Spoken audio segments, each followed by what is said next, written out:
Hagajing lakai Meghalaya Games arah jar ar peusan. Hagajing lakai football jom kishen rang. Kaken hun lakai football na Ribhoi district kalakori of gold medals. Adin bagalala aban pelim ya kaken hun lakai football na West Khasi Hill district. Hagajing lakai football jom kiken thei ka East Khasi Hill district kalakori of gold medals. Adin bagalala aban pelim ya kaken hun lakai football na Ribhoi district. Kabadai kala du akasamoy bala Thep. Habangi pai pat syagami ya ken medal hagasngi gabasan. Ka East Khasi Hill District kadang bad ya kerdan ke Baningkong haga bakal yo ban khor hadu shispa ar peusan teligi gold medals ka West Jingmynsaw Hill kadon haga kerdan ka baar haga bakal yo ban khor lai peu teligi gold medals bad ka Ribhoi District kadon haga kerdan ka balai haga bakal yo ban khor ar peu teligi gold medals.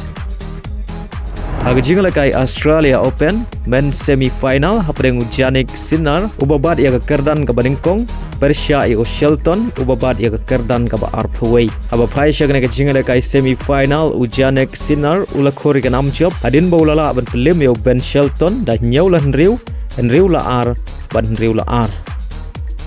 agawi par ka jingle kai semi final hapreng Novak Djokovic ubabad ya kerdan ka ba nyau Badudairu ubalayo banra ya gold medal hak Olympic archar ar peusau Persia ya Alexander ubadon hak kerdan ka baar hagane ke jingale kai Novak Djokovic u klemla abanile kai penkon Namar ka Jingmynsaw ka chungu badulala abanile kai tang hak set ka Baningkong haga bau Alexander ula job tah nyaulasan ka jingale kai final jong ka Australia Open jong ki shenrang kan long hak ar punriu tarik mentau menai bad ki kenthei kan long hak ar pusan tarik mentau menai.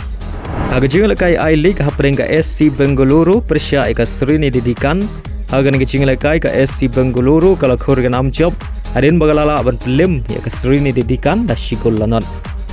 agawe par ke jing lakai I League hapreng ka Gokulam Kerala Persia ika Inter Khasi haba pai shagan ke jing lakai ka Gokulam Kerala kala khur ka nam job hadin bagalala ban pelim suk ya ka Srini didikan adun riu la ar badhagan ke jing lakai usinisa ulayo ban Thep hat-trick.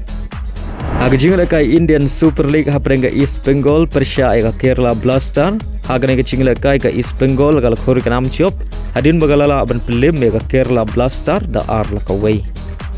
hagajing lakai Serie A hapreng ka Torino Persia ka Cagliari haba phai shakne ka jing lakai ka Torino kala khur ka nam job hadin bagalala ban pelim ka Cagliari da ar la not bariya gini ki ar gol jong ka Torino le ban Thep Lengbau Adams haga minit ban riu bar haga minit ban riu kawai haga jingle kai La Liga prengka Las Palmas Persia ika Osasuna haga ne jingle kai baro artli ki kenhun ki khai da marshigol bari ga gol pen khai jongka Las Palmas layo ban Thep ashwa ban kod ka jingle kai kata haga minit ka khandai peu plus pra haga jingle kai Mandiri Under 20 Challenge Series haprengka India Under 20 Persia ika Syria Under 20 Aba pai syakne ke jingle kai ka India Under 20 kala khur ka namrem hadin bakala sya ban limsuk hakamat ka Syria Under 20 hadu riu lakawai bari agane ke shigol jong ka ri India le ban Thep lengbau rang le kai na ri Khasi uman bha kupar malngyang haga minit ka ban riu pheusaw